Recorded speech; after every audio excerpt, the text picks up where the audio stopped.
कल हम लोग कक्षा 10 के हिंदी के पाठ्यक्रम के बारे में जाने थे। आज हम हिंदी व्याकरण के उस पाठ्यक्रम में सबसे पहले रस के बारे में अध्ययन करेंगे। रस, जैसा कि हम लोग जानते हैं कि रस 10 प्रकार के हैं। ग्राह्य रस, शांत रस है, जिसमें हमारे पाठ्यक्रम में कक्षा 10 में केवल 2 ही रस हैं, हास्य रस और करुण रस। हास्य रस, करुण रस बहुत ही आसान है, इनको समझना चुटकियों का काम है। कभी कभी इनकी परिभाषा पूछा जाता है, कभी कभी उदाहरण दे करके उसमें लक्षण दे करके पूछा जाता है कि कौन सा रस है। तो हम लोग जानेंगे सबसे पहले रस के अंग कितने होते हैं। तो रस के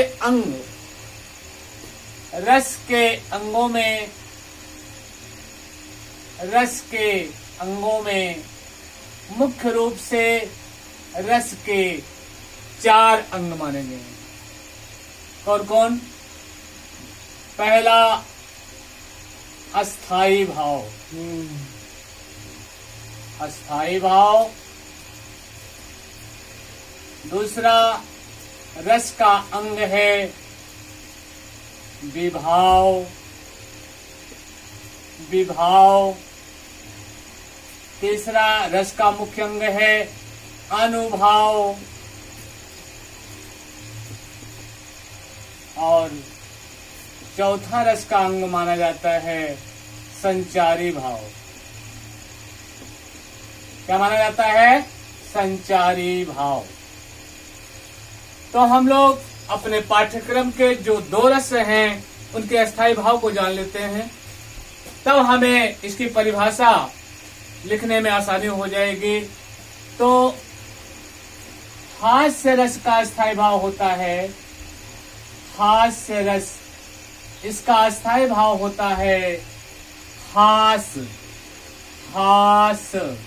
कभी कभी बच्चे गलती कर देते हैं, ये हास्य रस को हास रस लिख देते हैं और हास को हास्य लिख देते हैं। ये गलतियां मत कीजिएगा।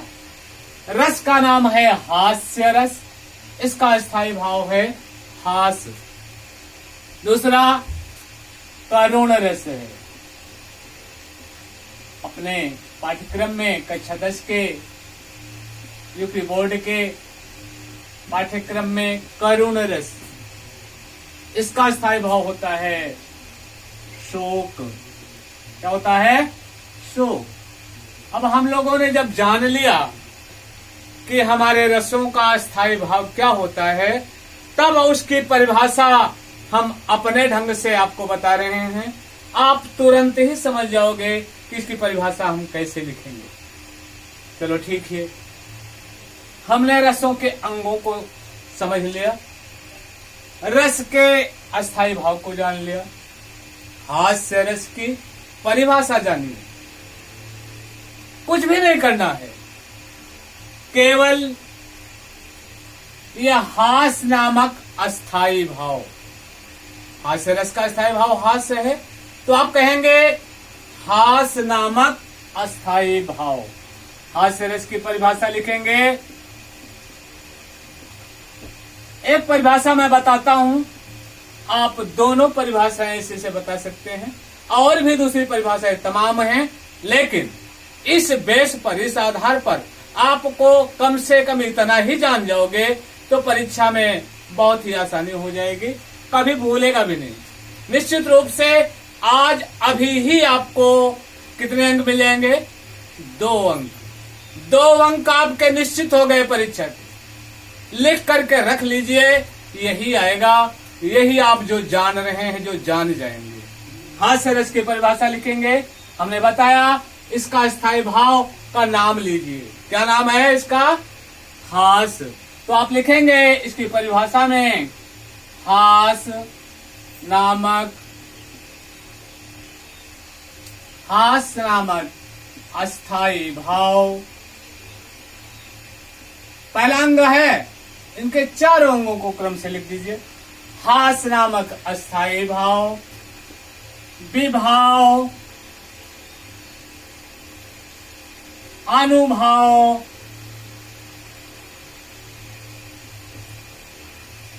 और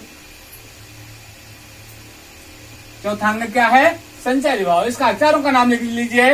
हास नामक अस्थाई भाव, विभाव, अनुभाव और संचारी भाव।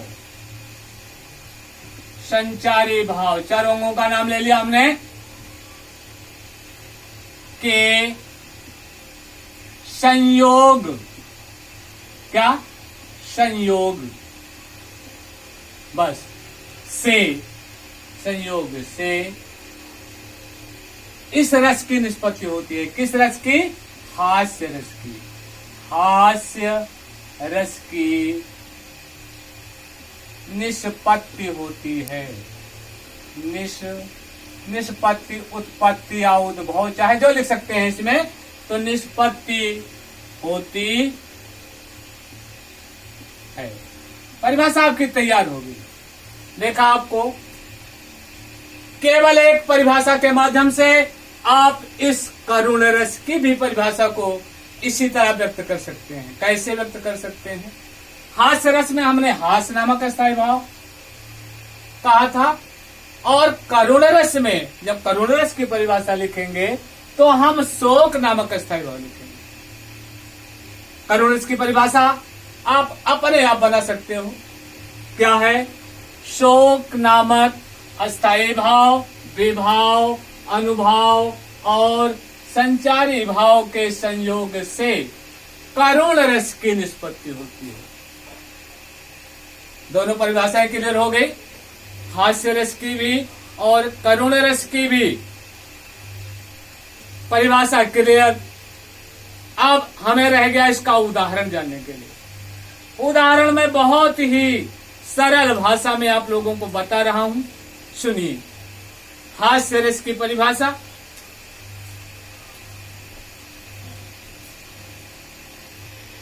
हास्य रस का उदाहरण आप देखिए।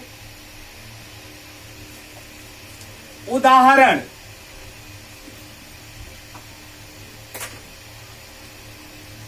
हंसी हंसी भाजे देखी दूल्हा दिगंबर को, पाहुनी जे आए हिमाचल के उत्साह में।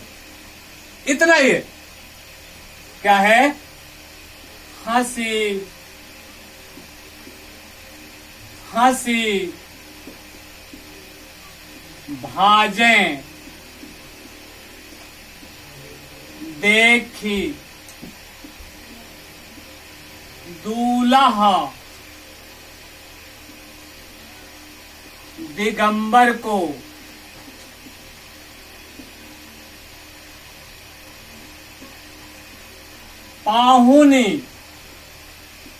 पाहुनी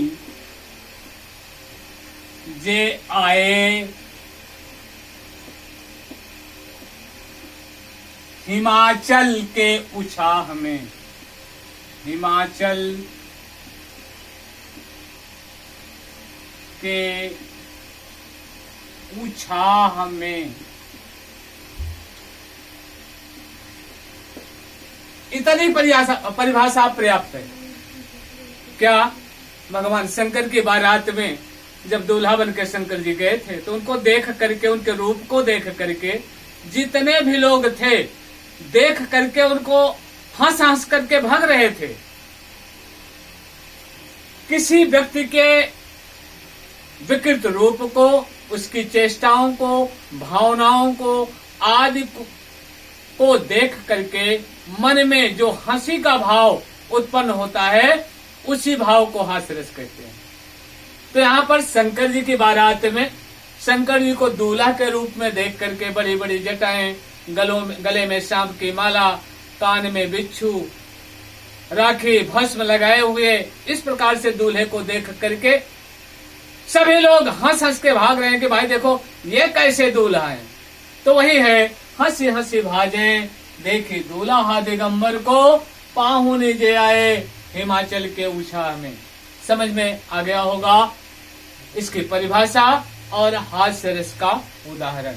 करुण रस की इसी प्रकार से आप लोग परिभाषा जान गए होंगे। जहां हास्य नामक स्थायी भाव है वहां पर शोक नामक स्थायी भाव लिख करके विभाव, अनुभाव और संचारी भाव के संयोग से करुण रस की निष्पत्ति होती है। आप लिख सकते हैं, लिख देंगे, इसमें कोई भी कोर कसर नहीं है। आप समझ गए होंगे। आप उदाहरण करुण रस का भी देख लीजिए। करुण रस का एक उदाहरण देखिए। किसी भी व्यक्ति अपने प्रिय व्यक्ति, खास व्यक्ति के शोक से युक्त संवेदना को सुन करके या किसी अप्रिय घटना को सुन करके जो मन में कष्ट होता है, दुख होता है, वहीं पर शोक नामक स्थायी भाव उत्पन्न होता है। ये भी एक परिभाषा है इसकी, आप इसको भी लिख सकते हैं।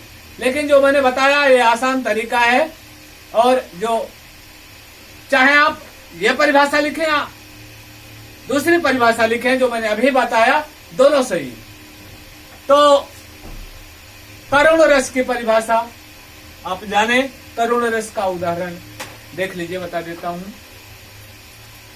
शोक बिकल सब रोहि रानी,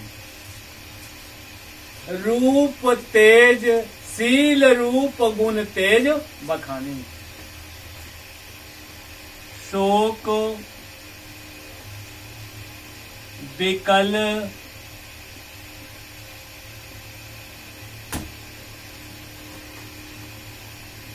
सब रोवहि रानी,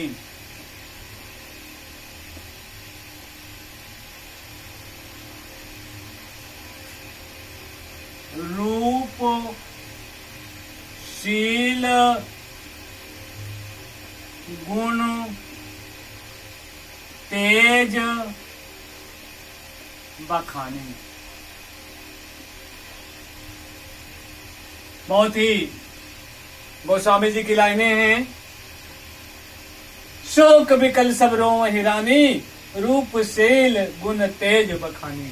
शोक होकर के सभी रानियां व्याकुल होकर के रो रही हैं, उस समय का वर्णन है। तो इस प्रकार से हमने आज कक्षा 10 के सिलेबस में, कोर्स में जो दो प्रमुख रस हैं आपको आना है परीक्षा के दृष्टि से, उसको समझा, हास्य रस को, करुण रस को और इसके उदाहरणों को। अब बहुत विस्तार से हम ना बताते हुए केवल इतना ही आज की वीडियो में आपको बताएंगे, ताकि आप की समझ में अच्छे प्रकार से आ जाए।